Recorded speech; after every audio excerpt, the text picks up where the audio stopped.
Chapter 1. Juliana. Jules. Perlas swung her legs onto Lucifer's lap and melted from his touch. Alright, so Cash Warren wasn't actually the devil. But he came close. He possessed the beauty of a fallen angel, and a sinful way with his hands. Working those hands up her calves, he massaged her aching muscles in what she could now add as number 8 on her list of 7 deadly sins.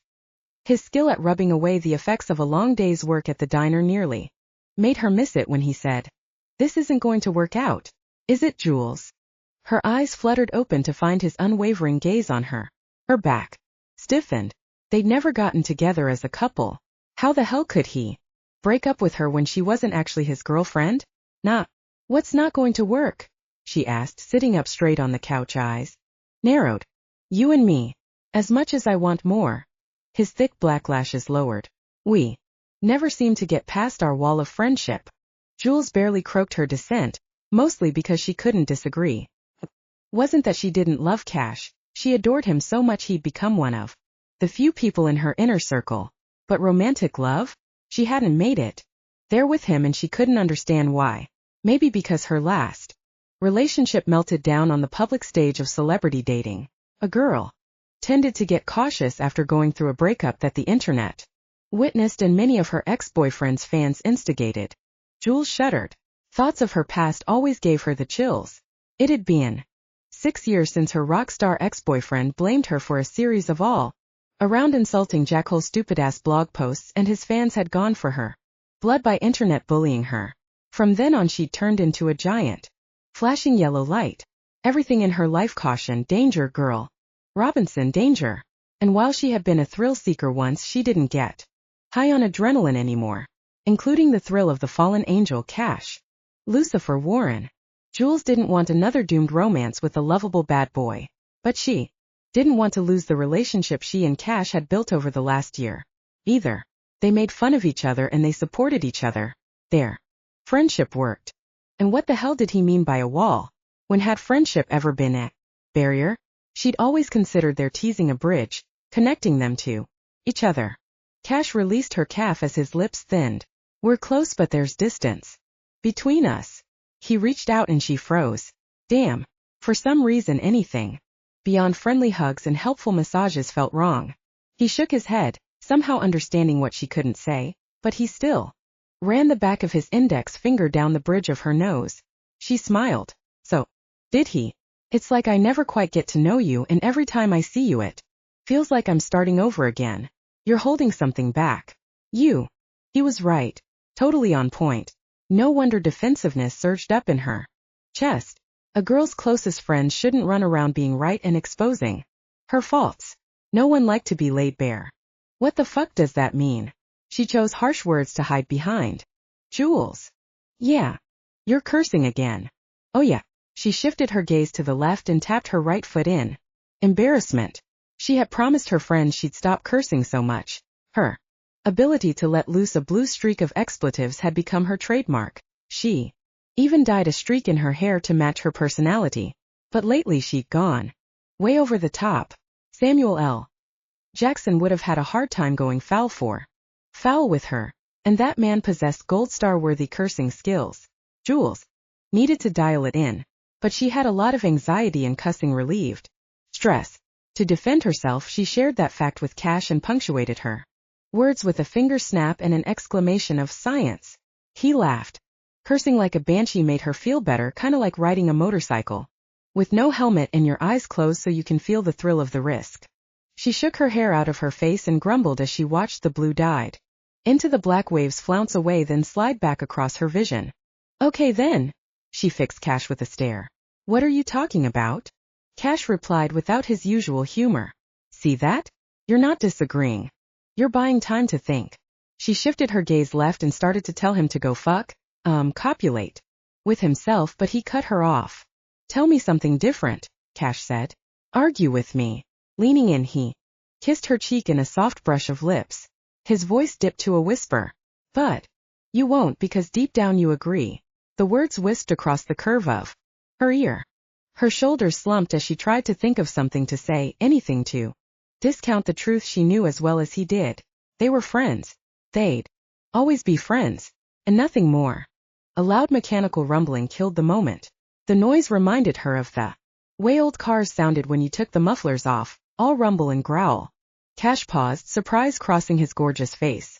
"There's no way," he said, rising off the couch and rushing to the window. "This idiot," Cash said, but he sounded excited. Jules had started to cross the room when Cash spoke again, concern lacing his words. "What's he doing? He's going too fast to make that turn." Cash froze, turned and looked at her in dread. "Run!" he yelled before he dive tackled her, and they fell backward into the kitchen. That's when the front window and the wall around it exploded. Glass bricks and wood siding blasted overhead, some of the smaller pieces raining down on them. Through the thundercloud of debris, a big metal monster with one inky black eye burst into the living room, roaring like a hellhound out for blood. "Oh shiz, oh shiz, oh shit shit shit," Jules chanted as she and Cash scrambled backward. "It's the end of the world and we're gonna die." Chapter 2. When the dust settled, cliché but true, Jules lay on her back, unable to breathe. Not because Cash's big body was sprawled on top of her. Not because she had enough dust in her throat to spit mud pies. Not even because Lennox, her sister friend, was going to murder whoever just blew a hole through the front of Aberdeen Manor. None of the above. Jules couldn't breathe because what just happened was, well, it was fucking awesome. Every inch of her body tingled, including her brain. If she didn't know she'd been alive for 28 years, and making a mess out of her life, she'd swear she'd been dead until the moment something exploded through her friend's house. The rumbling roar of the hellhound suddenly stopped. Cash rolled off Jules and helped her stand up. He touched her cheek and gave her a long look silently, asking, "You okay?" She nodded but didn't say anything. How could she when the first words out her mouth would be, "Can we do that again?" A weird crossbreed between a dune buggy and a motorcycle sat on top of the fabric and stuffing that used to be a couch. The coffee table had broken down into a pile of splinters. In the middle of all this sat the hellhound vehicle. Chrome and black pearl fiberglass encased an exposed engine and wrapped around to house 3 wheels, 2 up front, 1 in the back. The man inside the hellhound reached up with very human arms and tugged off the helmet she'd mistaken for an eye earlier. Jules had seen a few similar slingshot roadsters on the highway, but the hellhound kicked those in the ass. The vehicle was a monstrously beautiful work of art. At least she would have called it monstrously beautiful if the man behind the wheel hadn't stolen her attention. Dark hair which blended to a honey color at the tips, brushed broad shoulders. He smiled in her direction, with perfect teeth, set behind gorgeously lickable lips and framed by a short, dark beard. "Have mercy." He got out of his vehicle. Pausing beside the passenger door, he used his thumb and first 2 fingers of his left hand to push his wild, nearly onyx hair out of his face. Lifting his helmet back to eye level, he shook his head with a rueful smile and said something she couldn't hear. Then he clicked a button on the front of the helmet and set it down on his driver's seat. At full height, the man stood around 6 feet and had a wide chest with muscular forearms that rippled beneath a black long-sleeve t-shirt. As he moved toward them, he ruched the sleeves a third of the way up his arm. Jules grabbed Cash to steady herself. All her senses went haywire. She told herself she must have died in the crash. She was dead right now. And since she was probably on Hell's guest list, this sexy devil with gunmetal gray eyes had come to drag her down to the underworld. Look at those arms. Devil or not, she'd let him drag her anywhere. His were the kind of arms that girl curled up in every night, feeling safe and secure in the knowledge that nothing and no one could touch her. No one but him. A blue-black tattoo curved its way from his left wrist and disappeared beneath his shirt. Not one of those tribal things she'd read about in her romance novels. His tat had been painted across the copper-bronze glow of his skin in intricate intersecting lines that seemed to map out a distant constellation. Jules suddenly wanted to take a ride with this rocket man. Sunglasses covered his eyes, but the frames didn't hide the sculptor's delight of his bone structure or the danger vibrating just below the surface of his skin. A shiver of excitement washed over her, and the tingles up to another level, which was kind of weird because Rocket Man moved in slow motion. Who did that? Outside of movies, he had to be a shifter. He had the same grace and swagger as both Cash and Cash's closest buddy, Garrett. Danger, girl Robinson. Danger. Jules knew she should run for her life. That was obvious. But since Rocket Man's slow motion stalk gave her extra time. She decided to get some information from Cash. Her friend seemed to know the guy, and if she was going to scream and dive through the massive hole in the front of Aberdeen Manor, she needed to know how fast and how far to run from Rocket Man. Who in the hell is that? And why did he just destroy Lennox's house? She gasped and gripped Cash's arm. Cash looked down at her, sparing a glance at the death grip she had on his bicep. He probably thought this whole scenario scared her. Ha! If he only knew, she couldn't be more thrilled. You know how you call me Lucifer? Cash asked. Jules nodded her answer, barely able to take her eyes off Rocket Man. Cash exhaled through his nose to punctuate his next words. If we go with your analogy of calling me Lucifer, let's say there are 7 princes of hell. Garrett, you already know. Jules could barely concentrate on Cash's words. Excitement pounded in her ears and in her veins. Still, she faked composure so she could get the information. She needed to make a decision about running away. Garrett is clearly Satan, she said, probably with a bit more sincerity than Cash expected, judging by his double take. He inclined his head. I can see that. Jules sighed in agreement. Cash's good buddy, who'd also become her closest friend's husband, had a major Dark Lord vibe going. She adored him for it, and Garrett kept Lennox happy, which made Jules love him more. Cash cleared his throat.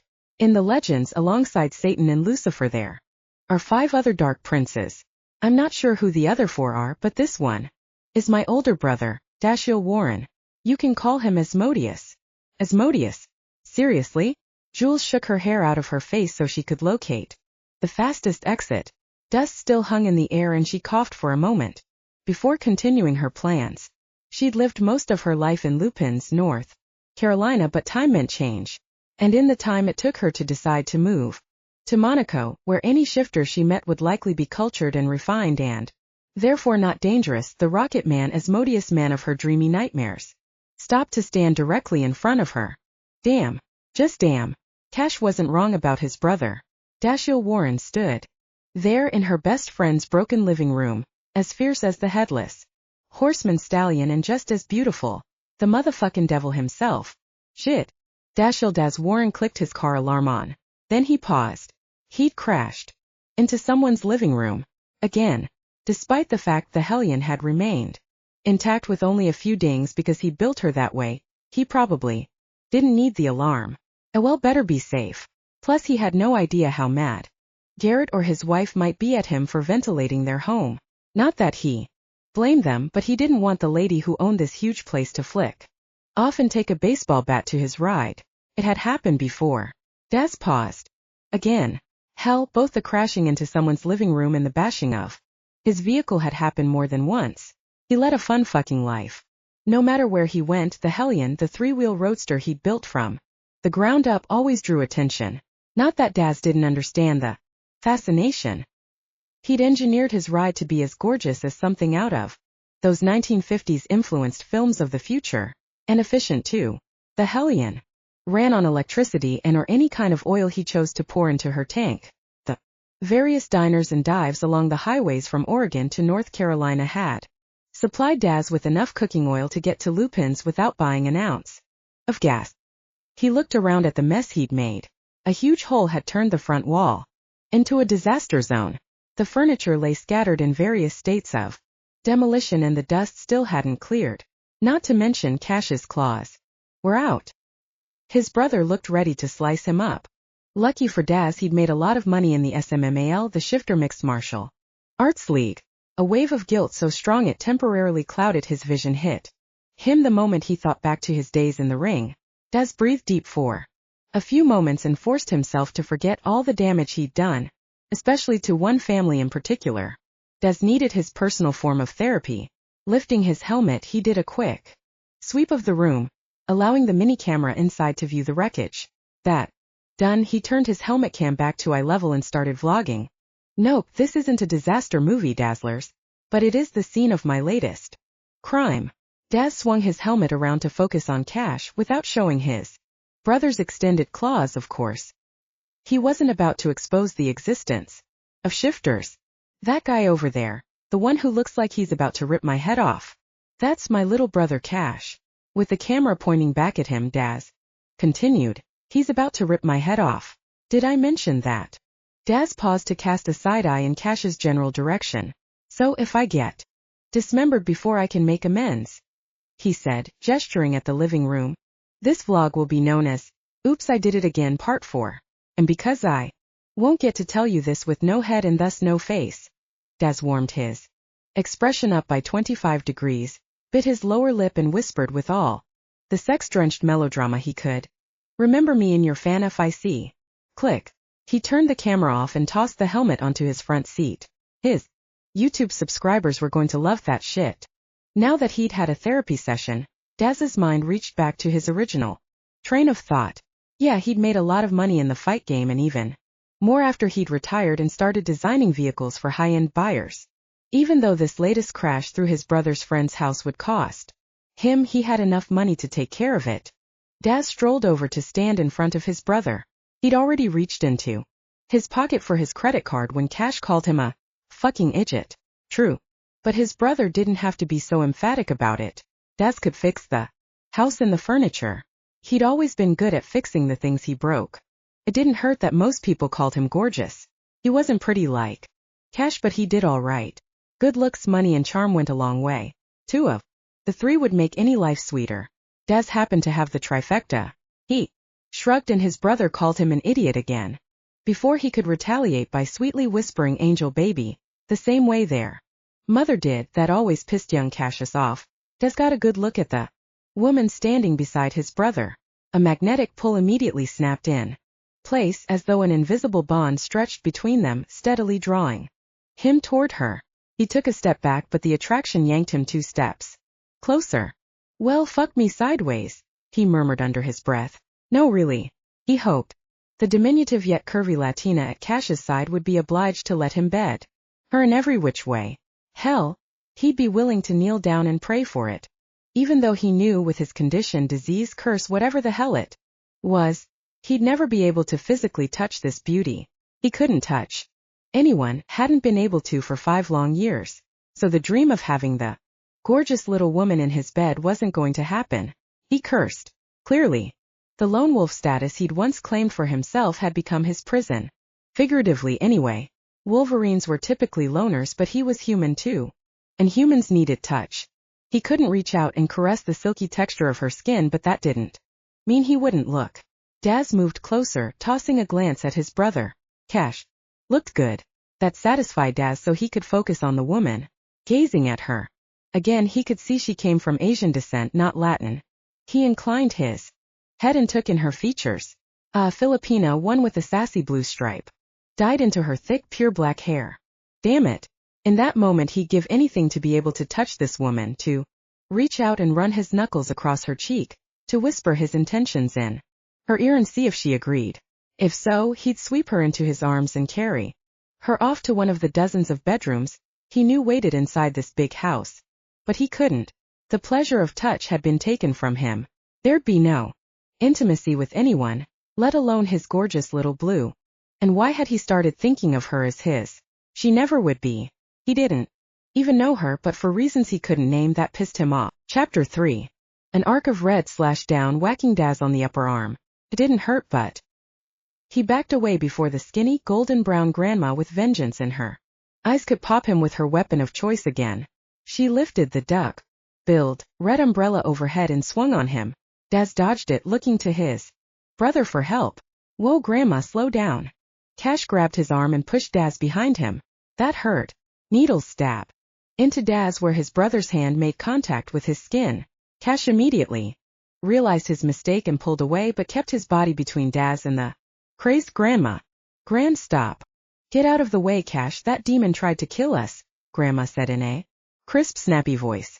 Cash kept body blocking the path of the umbrella and Grandma kept swinging. Daz covered his smile with a fist. Grandma looked like a samurai and Cash started to look a lot like sushi.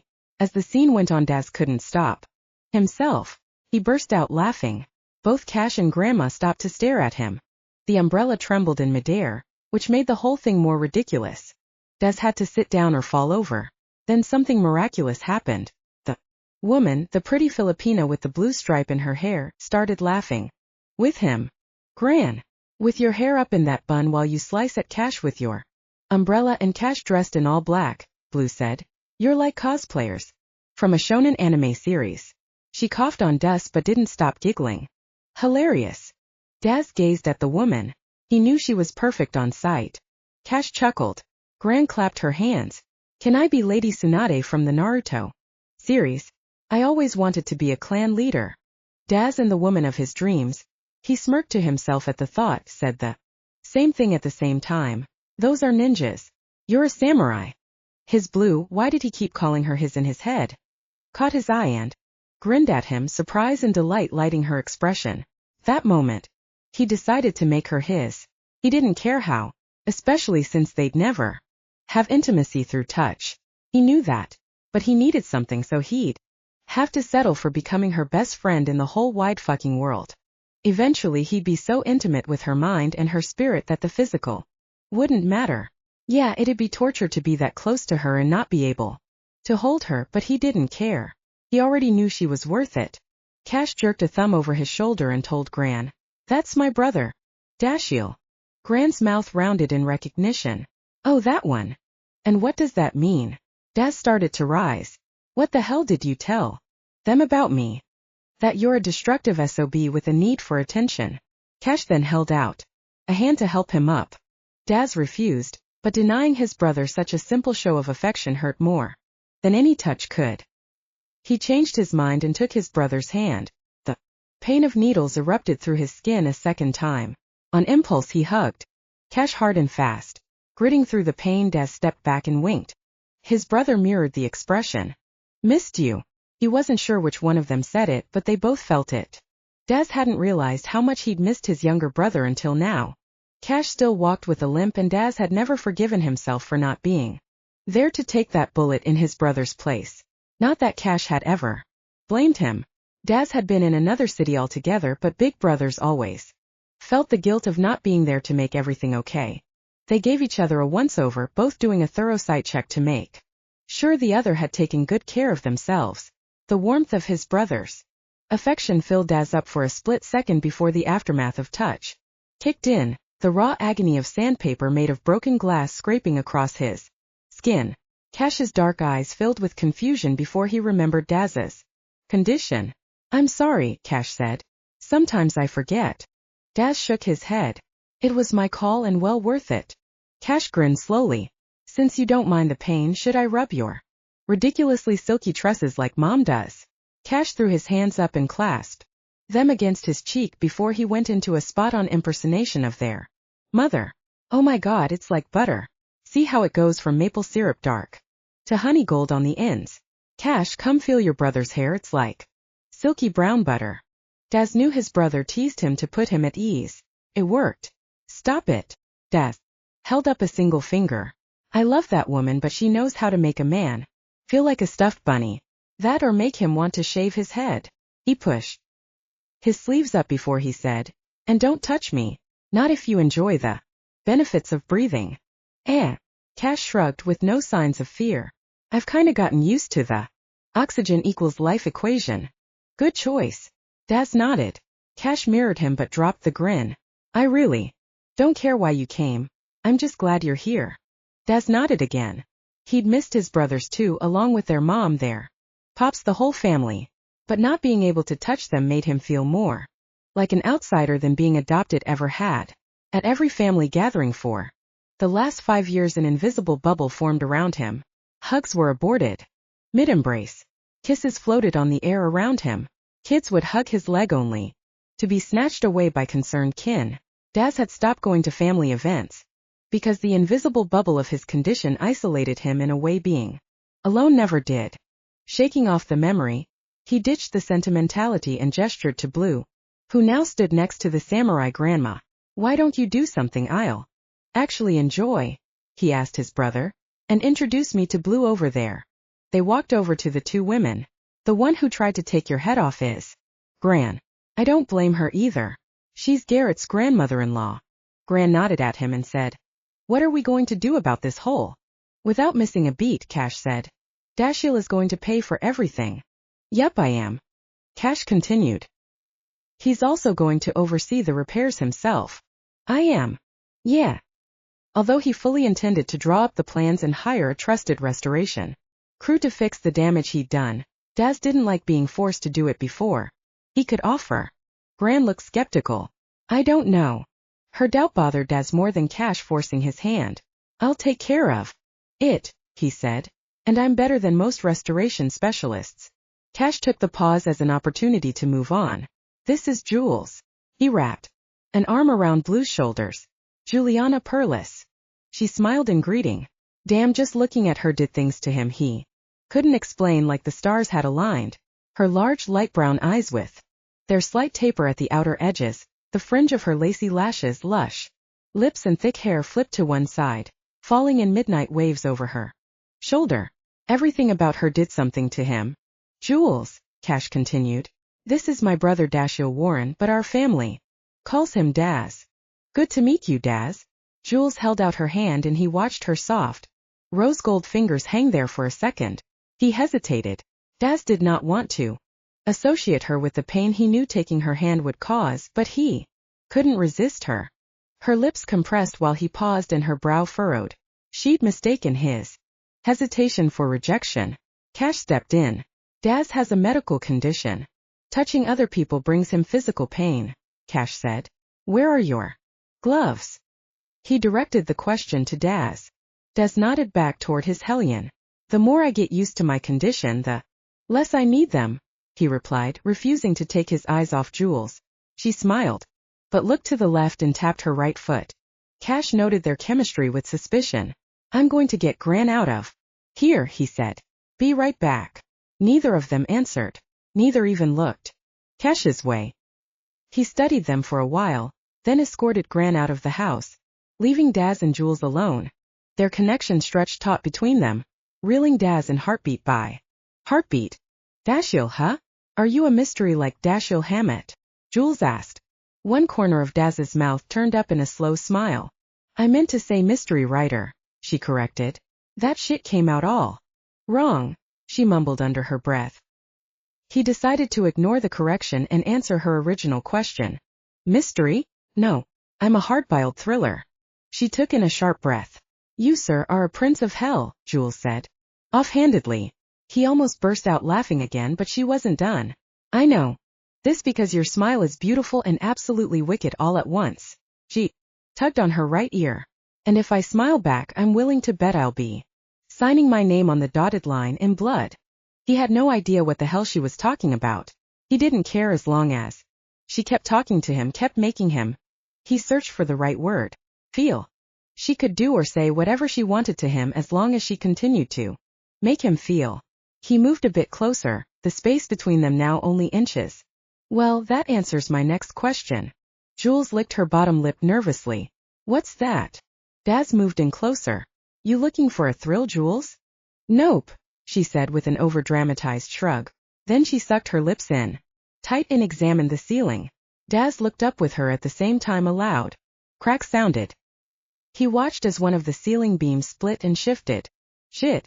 Daz had no idea whether the house would hold or crush them. He had to make a decision fast. One thing for sure, he couldn't risk their lives by going deeper inside Aberdeen Manor. He scooped Jules into his arms and spun toward the front of the house. The ceiling shrieked and sagged, loose debris raining down. Daz took 2 big bounds and leaped through the hole he'd made in the living room. Once he cleared the broken walls, he curled forward and around Jules. His body somersaulted when they hit the ground, taking most of the impact and protecting her from harm. He ended up flat on the front lawn with her on top of him. Daz peered back over his head just in time to watch the entire living room collapse, which normally would have kept his attention. He'd never seen part of a house cave-in before. It made for a hell of a viewing party, especially upside down. But none of that mattered, mostly because he had Jules in his arms. Her large eyes, the color of a tiger's eye gemstone, blinked in disbelief. Her soft curves pressed to his front, and he felt no pain. Shock momentarily paralyzed him. There hadn't been a single time in the last 5 years that touching someone or having them touch him hadn't been a curse until right here with this woman. Pleasure pulsed everywhere their bodies met. He'd been starving for the smallest gestures of skin-to-skin contact, and she suddenly gave him what he hadn't had in so long. Juliana Perlas was magical. Daz stared at his blue fairy amazed. Then his dick got. Chapter 4. Jules watched part of Aberdeen Manor crumble, and she became acutely aware of two things. One, her friend Lennox, or maybe her friend Garrett Lennox's husband, was going to eviscerate Dashiell Warren. They might even tag team him. 2, Dashiell Warren had a huge dick. She knew this because the entire hard length of it was pressed into her belly and it felt hella good. The thrill of having flown through the air in the arms of the most dangerous man she'd ever met as the ceiling closed in on them turned her on. So Jules did the only thing that made sense. She shimmied higher up Daz's muscular body, grabbed both sides of his bearded face, and kissed the shit out of him. She had to kiss him now since he might get eviscerated soon. It'd be a shame not to enjoy as much of him as she could before Lennox ripped his guts out. When their mouths first met, he froze, tensing beneath her, his muscles rippling. Jules sighed and sent her fingers on an exploration from his glorious beard to surfing over the curves of his ears, down his neck, sweeping along the corded strength of his shoulders, stopping to play across his sculpted collarbone, and down to the perfection of his chest. Then she nibbled his bottom lip, stroking his hardened nipples at the same time. He groaned, going into action mode. One arm wrapped around her waist, the other he used to ease her legs down to either side of his hips so she straddled him. His hardness nestled against her heat. Jules could feel how much he wanted her. And that knowledge did wicked things to her mind, igniting sensations low in her body. Daz deepened the kiss, his tongue flickered across the corner of her mouth, before slipping between her lips to take over. As he molded her to him, he moved his hands to her hips, guiding them in slow circles across his erection. Impatient, he broke the seal of their mouths, quickly nipping her chin when she protested. Then he nuzzled her nipples through her knit top and all protests ended. She melted into him, her fingernails teasing through his beard, her mind blown by the live-wire energy between them. It had been years since she'd felt this kind of connection with a man. All the years of her life, to be honest. His touch burned a fever through her. Wait, touch. Physical contact hurt him. Jules jerked sideways, pulling herself out of his arms and rolling off his delicious body. Daz growled and reached for her. She rolled away again. Doesn't this hurt you? She asked. Her question slapped him out of his daze. Daz pulled up onto an elbow. His gaze lingered on her mouth when he said, No, Blue, you don't hurt me at all. Noticing her puzzled look, he flopped onto his back and threw an arm over his eyes to block out the sun. I don't know how that's possible, but you're the only person I've been able to touch in 5 years. He glanced at her with lust in his eyes, and she nearly came from the intensity of his desire alone. Touching you is the opposite of pain. I'll think about what that means later. But for now, he rolled onto his side. His eyes smoldered as he held out a hand to her. Come back to me, he whispered, and she felt his magnetism as a caress down her spine. Jules would have crawled back into Daz's arms if Cash hadn't run across the lawn and interrupted them. Cash looked at the semi-crumbled house, down at Daz, back to the house and down at Daz again. Shaking his head, Cash pointed at Aberdeen Manor, and with only the slightest trace of his trademark humor said, That demolished house, my brother, is your ass. Jules grinned. Yeah, Lennox and Garrett are going to hurt you, she told Daz. I'm all right with dying now, Daz said, emphasizing the now in that sentence, as in now that he'd kissed her. Not to mention the way he said, all right, turning the all into an ah sound. He made the simplest phrases sound delicious. Jules blushed, which she never did. Nothing embarrassed her. She said what she thought, did whatever she wanted. Well, not everything she wanted, but she wasn't shy and she didn't hold back too often. Blushing didn't make sense within the realm of her personality, but Daz had an effect on her like no other. Cash noticed her blush too. He looked her and his brother over, then sniffed the air. Were you two going at it while the house caved in? He looked more baffled than angry. That had to be a good sign. Jules started to shake her head no, but ended up nodding yes because she didn't like lies. She preferred to give and take honesty. She kissed me, Daz said, as a statement of fact. Apparently he felt the same way about the whole honesty thing as she did. His timing could have been better, though. You kissed him. Cash didn't sound like he believed it. She started to shake her head no but ended up nodding again. But I warned you about his condition. Understanding must have kicked in. Because Cash went from calm to loud. And beyond that I just broke up with you. Daz growled. Hit pause. His voice deepened and his irises expanded to nearly fill his eyes with glittering darkness. You two were together? No, she said, afraid of losing out on Daz before she got to know him. The realization made her take a mental step back. She didn't want a man like Daz. She wanted a man like Cash. Okay, that wasn't entirely true. Although Cash was the perfect guy for her, she wanted a man like Daz.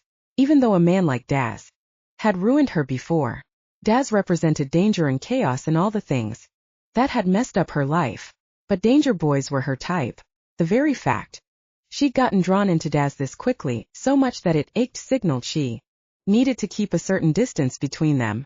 Maybe build a mental fortress around herself to cut off the magnetic bond that constantly tugged her toward him. What the hell had she been thinking when she kissed Daz? Jules nearly hugged Cash to thank him for interrupting her and his brother. She needed to wake the hell up and recognize the threat. Not really, Cash answered his brother, oblivious to the battle in Jules's mind. We never even kissed. The edgy growl remained embedded in Daz's voice. How does a man break up with a woman who isn't his? Jules let her gaze run over the tense lines of his body. He didn't like the idea she dated his brother, or perhaps the confusion about her relationship with Cash bothered him. She hated that, but if he thought she and Cash used to have a thing, it would make it easier for her to escape his pull on her.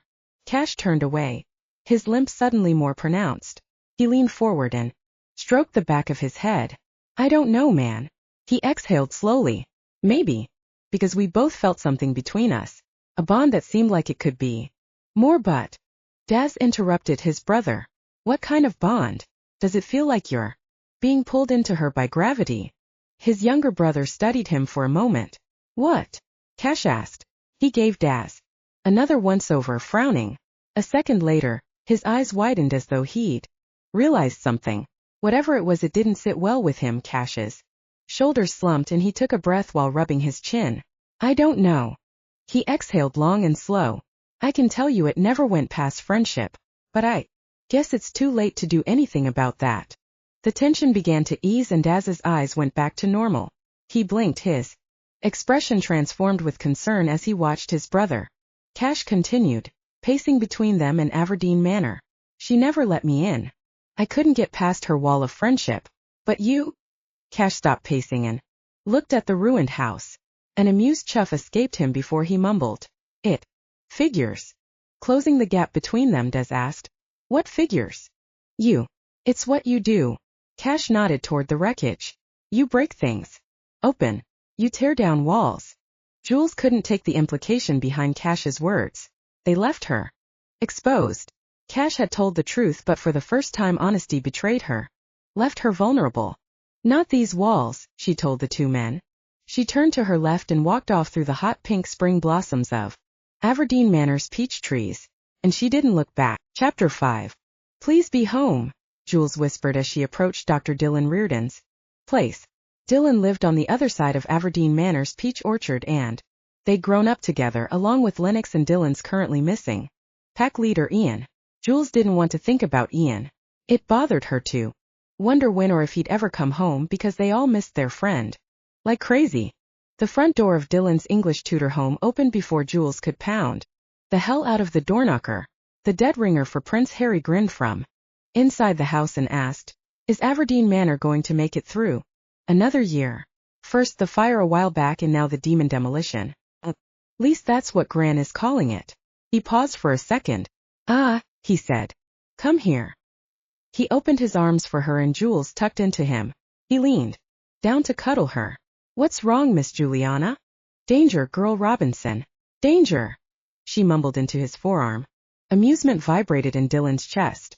Since you came to me and didn't go to Cash, I'm guessing the trouble has something to do with him? Yeah. She nodded. His brother. He's a danger boy. Worst I've ever seen. Dylan perked up. Which brother? Dashiell, she answered and shuddered. Even the man's name made her nipples hard. Daz Warren, the Wolverine?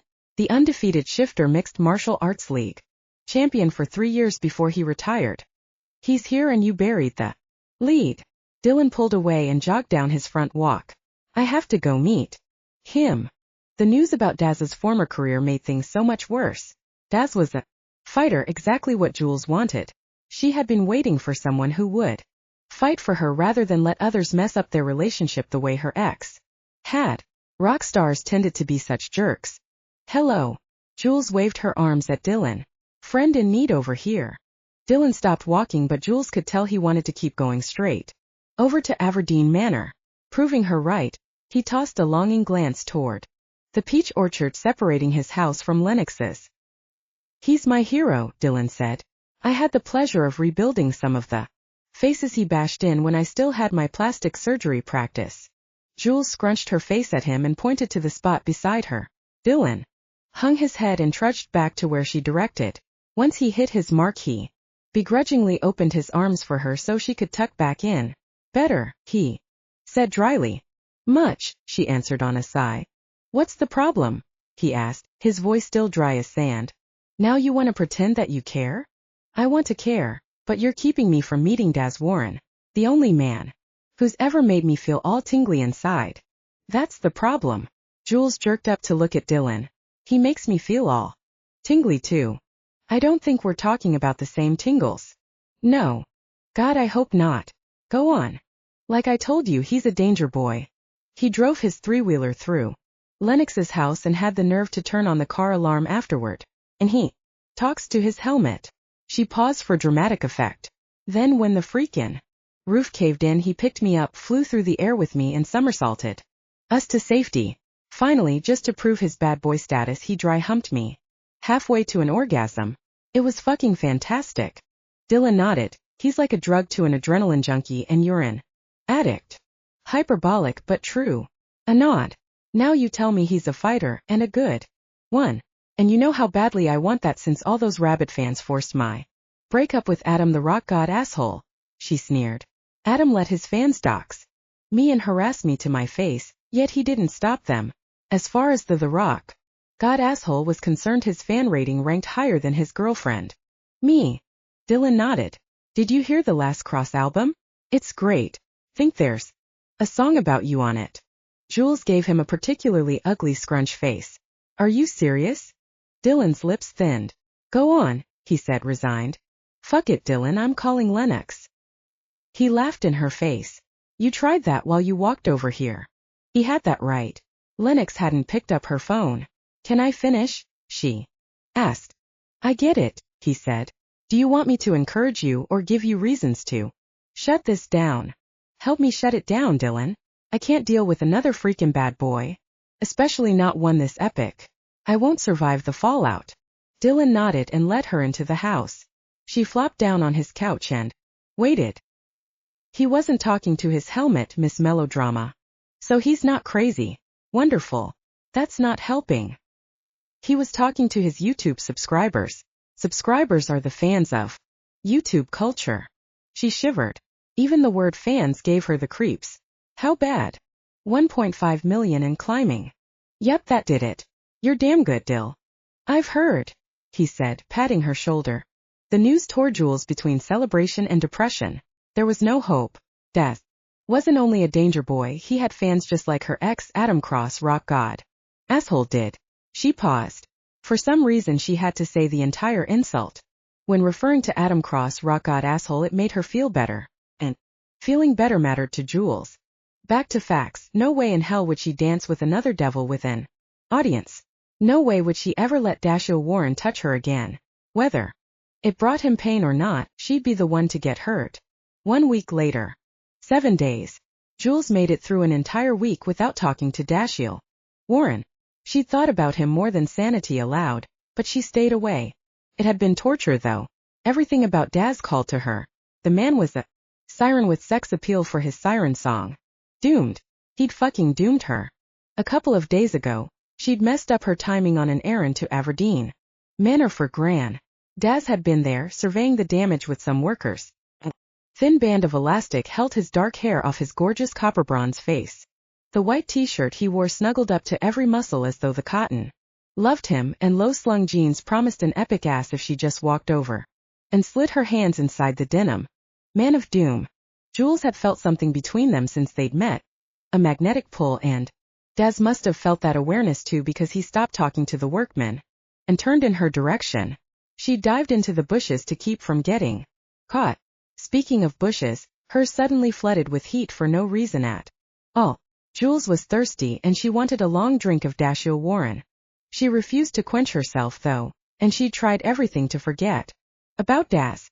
She found a good book she couldn't put down, but the romance between the hero and heroine swung too erotic, so she took a Daz-induced sex toy break. Yoga hadn't worked either. Downward-facing dog might as well have been code for doggy style. Shit. Damn. Motherfucker. Sex toy break part 2. Another day she'd stayed in the sauna to block him out of her mind until dehydration forced her out, which made her a little delirious, and she'd accidentally fantasized about Daz role-playing as a space pirate from one of her favorite animes. After that, she'd considered going to the cathedral to drink holy water. She refused to be judged for it. Everyone knew holy water got demons out of your system. Desperation made reasonable women try wacky remedies to cure sex devil possessions. Thoughts of Daz and all the dirty sex-drenched things they could do together in all the places good Catholic girls shouldn't be caught with their pants down took over her mind and refused to let go. She'd made it through those 7 days through prayer combined with fanatical use of her hula beads for physical stimulation, and those two things were not supposed to go well together. Jules had also survived by working in the Peach Pit diner during the day and by staying with Gran over at Dylan's each night. Cash helped out by calling rather than stopping by with his brother in tow. Except for today. Her closest guy pal had finally decided to come over to see her. He had news which would probably make her head explode. A few weeks, she said, and not nicely. Why can't Garrett do whatever he needs done himself? Cash glanced at her in annoyed amusement and sat down on Dylan's Victorian beige leather couch. Jules admired how Cash found a way to keep smiling no matter what. She didn't know how he did that. Because Garrett is my boss and he's calling me in? Cash said. He's dressed. The last word to sound like a question rather than sarcasm. Since I'm forcing Daz to stay to do the repairs to the manor himself, I'm putting you in charge of him. Oh no. Oh no. He's all man, she yelled. He doesn't need a watcher. Several slow pronounced blinks later, Cash asked, do you like Lupins? Of course. Jules eyed him suspiciously. She knew the setup to a question trap when she heard one. Bracing herself, she sat down beside Cash and curled one knee up so she faced him. Do you want to keep it? He continued. Definitely a question trap, but she'd go with it and see where Cash took it. Pretty much, she said. Then watch my brother. I'm telling you he's going to pull some kind of stunt. Halfway between fun and the apocalypse. Do you want to be responsible for the fupocalypse? Cash had a way of making the most ridiculous things sound plausible. No. Jules answered. Then I'm leaving you in charge. She leaned forward until her forehead hit Cash's upper arm. Jules owed it to Lennox to make sure nothing else happened to her house. Daz had already taken down 1/10 of Aberdeen Manor on Jules's watch. That qualified as decimation. And she couldn't let Lennox down again. They'd been friends for too long. When Jules had gone into hiding to escape the Rock Gods fans, Lennox had been her shelter. She'd given Jules a job, a place to stay, and all the love and friendship she'd needed. Someone Lennox trusted needed to be there to oversee the repairs, and Jules was the best choice. They couldn't let Gran do it. The renovations would end up as some type of 1880s Parisian cancan dance club on par with the Moulin Rouge. Lennox and Garrett would get 1,000 yards of red velvet and a windmill out front as their homecoming. Jules coughed and hugged herself. Cash lifted a brow at her. You just thought about what would happen if we left Gran in charge, didn't you? Point proven. Jules sighed. I can't let Lennox and Garrett come home to a red velvet windmill. He shook with laughter. But Cash, your brother is just so sexy as fuck, Cash offered, his tone even. She frowned. No. He's a beautiful bad boy bastard, he said, his feigned helpfulness not helping at all. Jules paused. Cash didn't flinch. He never did. He liked the truth plainly stated, just like she did. She wondered if that ran in his family. Then she Imagined Daz as the brutally honest captain of an animated pirate spaceship. And groaned. Time for a subject change. Where are you getting all this? She asked. I overheard you and Gran talking, Cash said, leaning back into the couch. I appreciated your use of alliteration on that last one, babes. Nice. He kissed the top of her head. So we're done here? You're good. Her teeth scraped her bottom lip, but she nodded in agreement.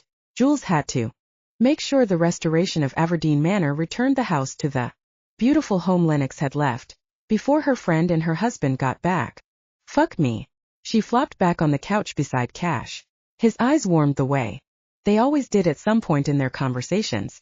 Daz definitely wanted to. Cash said, fuck you, I mean, but I told him how much you were going to absolutely love that he's a former shifter mixed martial arts fighter when you found out.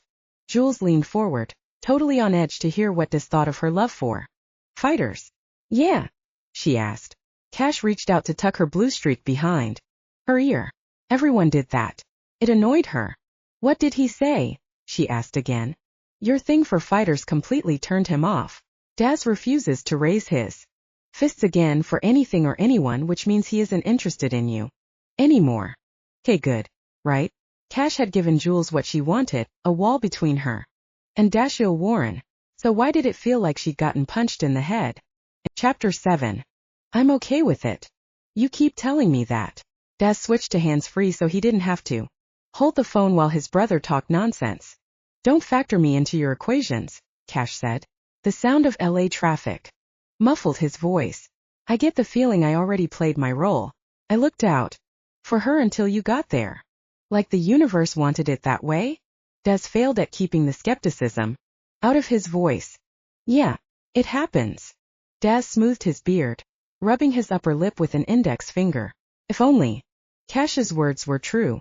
It'd mean he and Jules were fated to be together, which meant they could get past his touch aversion and her aversion to bad boys. Shaking his head, Daz moved away from that thought quickly. Fate usually ended up howling with laughter at him. We've decided to be friends, he said, taking the last step on the central stairwell at Aberdeen Manor. Cash laughed in his ear. We were raised in the same house. I know you're not. That's stupid. You two visually burn for each other. That's why I'm okay with it. It's too risky. What happens to my touch-deprived ass if it ends? Daz made his way to a bedroom on the second floor, where Gran told him he'd be staying until he fixed her family home. She'd put him as close to the collapsed living room as she could. According to her, it'd keep him honest about their safety. He couldn't argue with logic. He'd already put in new permanent supports along with temporary ones to be safe. The house would hold as long as he didn't lose control of the Hellion and take out the living room again. Damn, he never should have tweaked the steering without testing it with the new engine first. You're a danger boy. Take the risk. Cash sounded preoccupied. Daz found his room and flattened his palm against the door. Then what happens to Jules when another danger boy lets her down? That got Cash's attention. That's why you're the older brother. It makes sense now, he said. Daz chuffed. Younger or older, I'm smarter than you. You've been an idiot since birth. Trust me, I saw the whole thing. The nurse marked it on your chart. He pushed the door open as Cash protested the truth behind his idiocy. The scent of orange blossom washed over Daz, and Jules jumped, startled by his sudden arrival. Recovering quickly, she laid the towel set she carried down on the newly made bed. A spring breeze blew through the open window and a whiff of cleaning products carried on the wind. The room needed airing out and fresh sheets, she explained, heading past him for the door. Without thinking about it, Daz disconnected the call with his brother. Wait. Jules paused and turned. For what? For me to be worthy of you. Talk to me while I unpack. He paced over to drop his army-style duffel by the foot of the bed. Can you do that, Blue? I can do that. She followed his path and sat on the bed, drawing her legs up beneath her. Everything about her energy turned him on. Confidence rested easy on Jules. In the way she resisted the insecurities that muzzled most people and kept them from being upfront about what they wanted. That self-assurance took her sexiness up another notch. He tossed a few things into the dresser drawers, simply enjoying being in her presence. Daz discovered something else he liked about her. She knew how to Keep a companionable silence. You could tell as much about a person from when they chose to keep quiet as when they spoke. Jules's ability to pick her moments highlighted her strength. Eventually she lay back on his bed and stretched. Not a good idea. Not at all. Her shirt rose to reveal a softly rounded expanse of belly with a diamond sun piercing through the navel. Daz licked his bottom lip, hungry for her. He started toward the bed with the thought of finding out if her skin tasted of citrus like her scent. You got any more of those? What? She asked, completely unaware of the predator on her scent. Piercings. Maybe She turned his way and her eyes widened when she realized he'd gotten close enough to touch. The theme song to Doctor Who stopped him cold. Jules reached into her pocket, pulled out her phone, swiped the screen and answered. We've got another one? She looked concerned. I'll go get them. Just send me the address. She listened. If you've got a bad feeling, I believe it. I'll go right now. Hanging up, she gave Daz an apologetic expression. I've got somewhere to be. He studied her and made a decision. Mind if I go with you? Hesitance furrowed her brow. The trademark combination of ear tug and toe tap made it clear Jules both wanted and didn't want him to come along. He'd lifted a hand to wave off his offer when she said, backup could be nice. He didn't give her a chance to change her mind. Daz dropped the boots he'd taken out of his duffel into the closet and followed Jules out the door. Outside in the sunlight, Jules pointed Daz toward Lennox's truck. I can drive, he offered. She shook her head. Not that I mind crashing through folks' houses. She took a moment to toss him a grin before she continued. But I've got to pick up a few people and will probably need room for a car seat. Have mercy. She loved the way he shrugged and marched his fine ass over to Lennox's truck. He opened the door and swung himself inside with no comment. And no questions. Today he'd worn a pair of cargo pants that had various pockets and loops for his tools. Of course the only tool she wanted to see was the bouncing bulge of his junk as he walked. What? He asked from the other side of the rolled-down windows. She whistled. Your ass is smokin', she said, not bothering to hide her thoughts. I mean, I know we're friends and everything, but goddamn, Dashiell. Warren. I say goddamn. A chuckle rushed out as he tossed his head back. He rubbed his index finger across his upper lip. I appreciate it. Jules opened the driver's side door and got in the truck beside him. All true, she said, and peeled out down the gravel drive. They reached the home of Kirby and Mariel Grace 35 minutes later. You can wait out here or come in, Jules told Daz as she got out and went into the back seat for her shotgun. With her weapon in one hand, she gave it a pump to make sure the mechanism worked smoothly. Then she released the gauge. Off of Daz's raised eyebrow, she said, It's a prop. Every now and again I need props to help with negotiations. I'll make sure not to negotiate with you. He took his gloves out of his back pocket and slipped them onto his big hands. Jules had a thing for big rugged man hands like Daz's, calloused and work roughened with blunt-cut nails and obvious strength. She got out before she said something that reversed the terms of their friendship agreement, and they walked in step together up to the front porch. Jules gave the door a friendly knock. Kirby ripped it open as soon as she'd finished. He didn't look thrilled she'd come by for a visit. Then again, assholes were seldom happy to see her sunshine face. What do you want, Juliana Vivian Perlas? Oh no, he did not just full name her. That carried a certain air in the South. Jules did not take kindly to the reprimand it implied. Well, Kirby Wayne Grace, move out of the way and let me in the house so you can find out. You're a Southern gentleman, right? With the reprimand returned, Kirby stepped away and let Jules and Daz inside. Display cases lined the walls, filled with comic book memorabilia and action figures. Most were from the Marvel Universe, but DC, Image and Dark Horse made appearances as well. Jules huffed. Such a great collection. It pissed her off, because she took it personally when a fellow geek turned out to be an asshole. Geeks were her tribe and she wanted them to be the best. Mariel stood in her sitting room, her face red and starting to swell, the rest of her skin sickly pale from being denied sunlight. She seemed to be another poseable doll in her husband's collection, trapped behind glass and easily bent to his whims. A baby rode high on Mariel's hip and a little one clung to her leg. Jules wondered if they'd grow up to be playthings for their father too. The oldest, Grace kid, had escaped at 16 and gone to live with her grandma over in Wilson, North Carolina.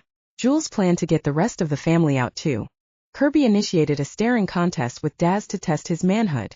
The smaller man lost and apparently found something more interesting and less deadly than the Wolverine to stare at on his worn-out carpet. Jules would have smiled if the situation weren't so serious. Mariel Grace, you've got a decision to make. You can come with me now and go somewhere safe, or I can stop by every day and hope your man doesn't kill you. Or one of your babies between my visits, Jules said. Kirby pushed forward and muttered something. Daz snarled and silenced the man. Mariel's shoulders began to shake as cried softly, like a person who'd given up.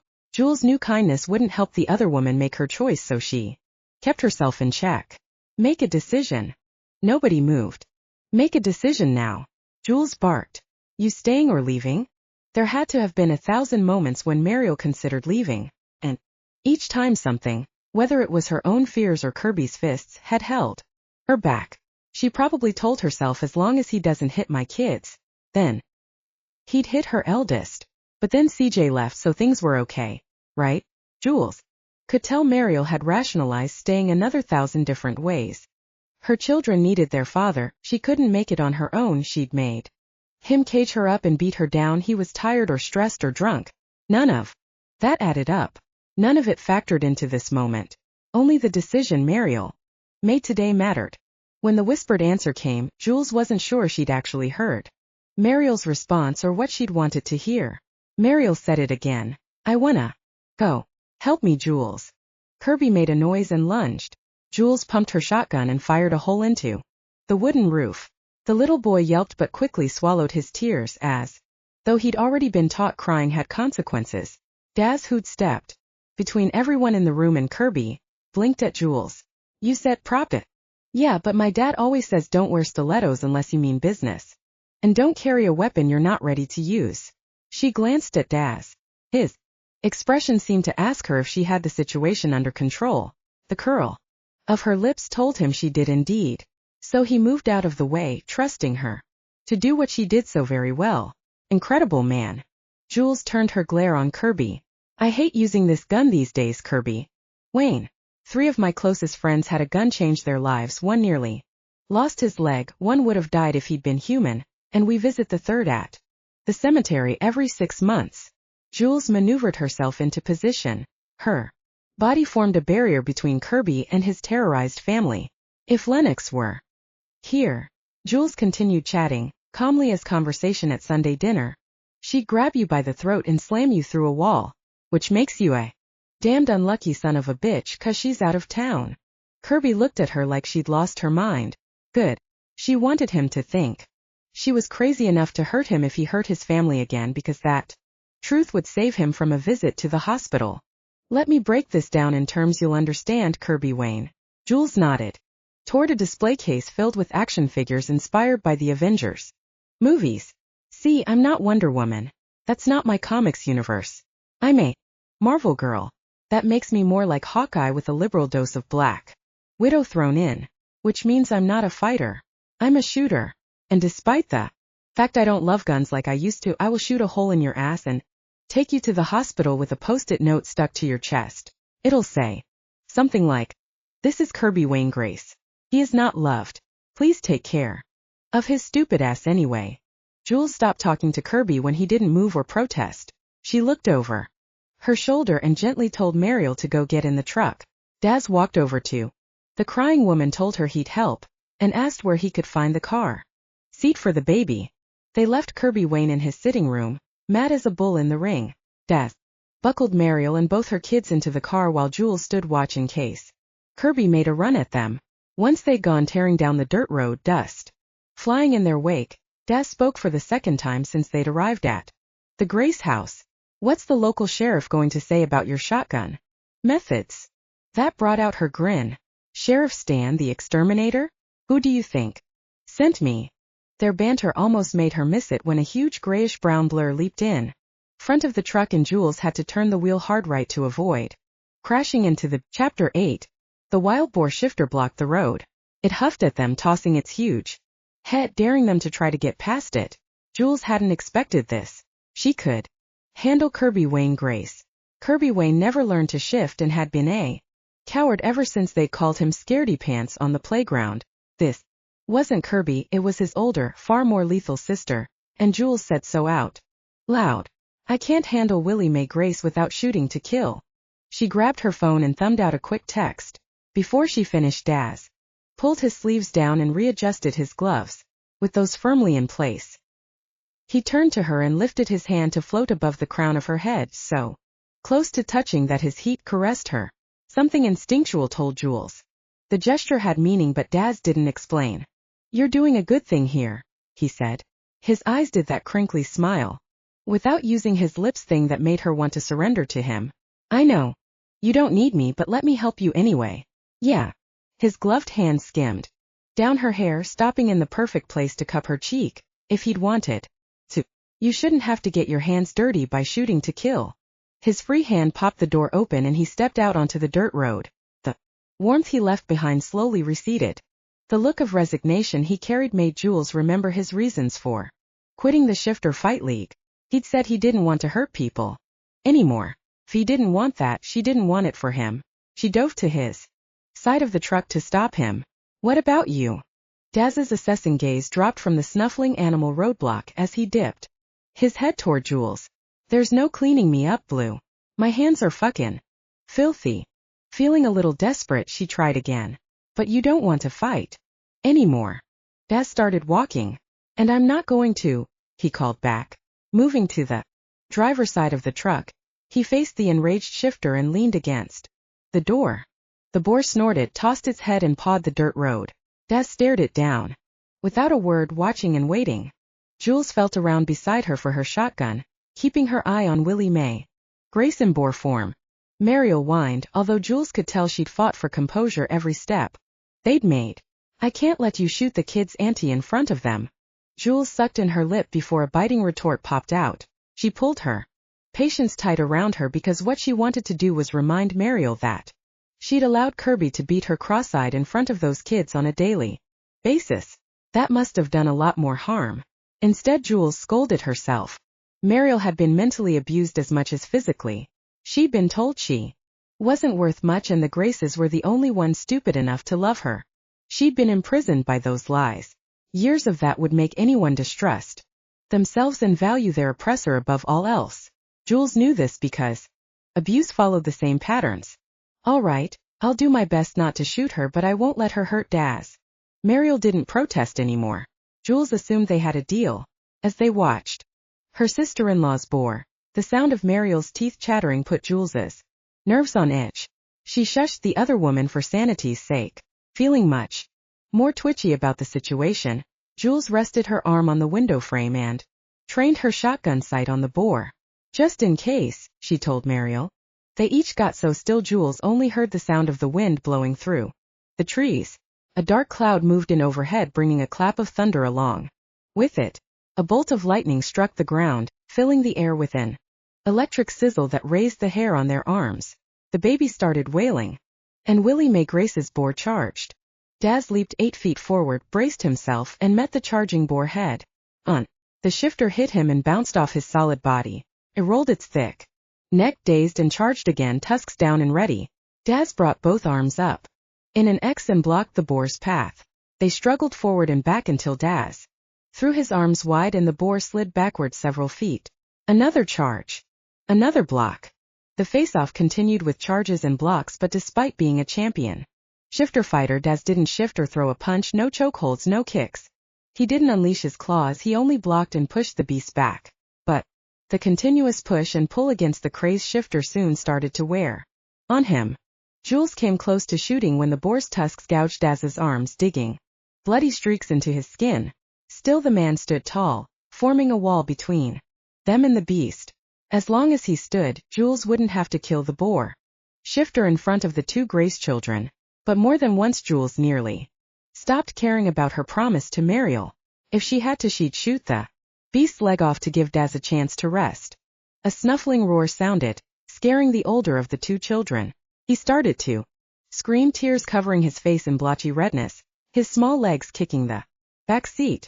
A blur of fur about the same size as the truck flew past the windshield as the little boy wailed. Sheriff Stan's colossal brown boar had charged in from the trees. He slammed into Willie Mae, goring her in the side. As he flipped the smaller animal over, pausing only to grunt his displeasure, the sheriff's boar advanced on the other shifter, flipped it again and roared. In its face. If Stan hadn't been the prime of the Boar clan, he might not have won so easily. Willie Mae had been known to take down grizzly bears. As it was, Willie Mae recognized her place as a submissive, even among alphas too. The Boar clan prime. She shifted back to human, her ribs a bruised and bloodied mess. Stan shifted as well. The portly but solid sheriff picked up the clothes he'd strapped to his boar's back and put them on. Daz's watchful stare and occasional growl made sure Willie Mae didn't move during the transformation process. When Stan put his specially made cuffs on the crazed shifter, Daz relaxed and smiled at Jules like he just had a dust-up with a neighborhood kid rather than one of the most ferocious boar shifters in the Carolinas. Unbelievable. Jules went boneless. Sighing, she put down her shotgun, checked on her passengers, then got out to greet the sheriff. He hugged her and she bopped him one on the chest. I thought Willie Mae moved to Winston-Salem, Stan. She did. She must be here for a visit, Stan said, his voice contrite. Bad timing. You know I wouldn't have called you if I'd thought you'd have to kill to protect yourself. I know. She hugged him back. Stan rested his chin on the top of her head and stiffened. Is that Daz? Warren the Wolverine? He choked out in disbelief. The lawman left Jules in the dust. Are you Daz Warren? He said to the man in question with excitement. He didn't bother to hide. More than a little bothered by being forgotten, Jules got back into the truck and left the two men to talk about Daz Warren the Wolverine's SMMA league fighting career and the day he bashed that one tiger's face in. Blah blah. Skippy. Wow. Not only were men amazing in their ability to shift gears faster than race cars from a life-threatening situation to sports talk, but Daz amazed her on his own. He hadn't thrown a punch, but his face-off with Willie Mae Grace had to be the single sexiest thing Jules had seen in her life. And Mariel didn't help matters when she said, Damn, your boyfriend is a hot donut. With sexy for filling. I want to dip him in my coffee. So's your mother, Jules said. Mariel giggled. He's not yours yet, is he? She said with more glee than necessary. And you've got panty puddles for him. So's your mother, Jules said again. Which only made Mariel laugh harder. After she'd gotten it all out, Mariel squeezed Jules' shoulder. Thank you, Juliana. Seriously, I needed someone to push me. I don't know how long it's gonna take to rebuild myself, but I'm gonna try to be stronger for my kids. Maybe one day for me too. Jules grabbed the other woman's hand and squeezed back, but Mariel wasn't done. I learned something from your boyfriend today too. Just when this conversation was starting to pass the Bechdel test, Jules mumbled. Mariel shrugged. Jules waited. Whatever the woman had yet to say intrigued her. She lifted her gaze to meet Mariel's in the rearview mirror. Go ahead and tell me, Jules said. After a sigh, Mariel finished her thought. He showed me that men don't have to stand in front of their women. He formed a shield between my sister-in-law and us so you didn't have to shoot her. All my life men have stood out in front and I've been under their boots, but your boyfriend showed me what the care of a real man looks like. Mariel must have noticed Jules's expression. Sort of half-dreamy romantic hopefulness. Pump your romance brakes, chickie. Mariel held up both hands. I don't want another man anytime soon. I don't know if I ever wanted a man as much as I wanted children. It made sense for Mariel to take a break to redefine herself. Perhaps after she'd done that she could try a new approach to her love life. I might have used Kirby to punish myself for what I really wanted. Jules squeezed the hand on her shoulder once more. Stop now. Maybe it's time to seek the love of a good woman. I've seen you look at Clara down at the Peach Pit. Mariel took a moment to think Jules's suggestion over. She shrugged again. I have been having a lot of naughty dreams about tits and peach cobbler lately. Ha! They shared a fist bump with a finger wave explosion at the end. In the quiet that followed, Mariel breastfed her baby while her toddler slept. Their earlier conversation set off a chain reaction of thoughts Jules didn't want to have. The word deserve wasn't one she gave a lot of weight to. Jules hadn't deserved what Adam Cross, rock god, asshole and his fans did to her. Another point in her life she'd been in a horrific train crash. Had she or the people who hadn't survived that day deserved it? Whether they had or not. didn't stop the train from jumping the rails and crashing into the mountainside. Even if she deserved to be cared for by a guy who had earned the title, meant not via some trick of gender but because he lived up to the promise of everything a man could be, that didn't mean she'd ever have him as her own. Her gaze found Daz and she shook her head. Stan's deputy came by to pick up the sheriff along with the angry Willie Mae Grace and drive them back to town. Jules and Daz dropped Mariel and the kids off at a special shelter for abused women, men and children. Unlike the world and its social, economic or religious circles, abuse left no one out. Feeling lighter now that she'd gotten the Grace family to safety, Jules was free to go back to Aberdeen Manor and check on Gran. She tried to keep her eyes on the road but her gaze kept drifting to Daz as she drove. The gashes on his arm had begun to heal but blood and dust remained stuck to his skin. He rubbed at the grime absently while watching the sky. When a steady rain started to pelt the truck in a series of metallic pings, he asked her to pull over. She did, and the moment his boots touched earth the skies opened up. Unbothered, Daz lifted his face to the storm and pulled his shirt over his head with one arm. Using the t-shirt and the downpour, he washed off the blood and dust. Jules watched in awe of his complete gorgeousness as tiny jewels of water caught on his thick eyelashes. Rivulets ran between his pecs and cascaded over the rigid muscles on his stomach. There. Vaughn tugged her toward him, so she slid over to the passenger side and delighted in him enjoying the rain. His voice vibrated through her when he spoke, making her crave that mouth on her body to have him hum while he tasted her. The rain re-energizes me, he said. For other people it clouds things over, but for me it makes things clear. She knew what he meant. Rain allowed her to quiet down enough to think. She'd sit in her apartment window or, in the time she stayed with Gran, at the balcony door in Aberdeen Manor and stare up into the drops as they fell. The rain transported her in those moments, and when the storm ended she came out of it with a better understanding of what she wanted and where she wanted to go. I want to get wet with you, she whispered. Daz tossed his shirt on top of the truck. It thudded, sending vibrations through the cab. The intensity of his aura zinged into her, ripples of anticipation dancing in her belly. Friends don't get friends wet, Blue, he said, his eyes turning into dark, glittering pools. The playfulness in his reply didn't hide the raw sexual energy he radiated. His teasing only amplified his masculinity. She sucked in a breath. Just once. Daz rushed over, arriving at the truck window so fast she didn't blink. His claws unleashed and his big hands crushed the door until the metal shrieked. Did you not hear me when I said I don't know when to stop? I dominate. Juliana. His gravel-roughened voice licked across her skin in pure sensuality. The intensity slayed her. So fierce, so sexy, so crushingly masculine. Fear was the appropriate response. Then Jules was fucked up because fear was the last thing flooding her system. Water glistened on his taut copper-bronze skin and her thirst kicked in. Jules got on her knees. Pausing for the barest moment, she leaned fully out of the window and slowly, while holding his gaze, raised her hands and flicked her thumbs across both his nipples. Then she climbed his body and licked the rain off his bottom lip. Daz snarled at her. They faced off for several heavy breaths. Then he turned, shifted into his animal, and disappeared into the storm.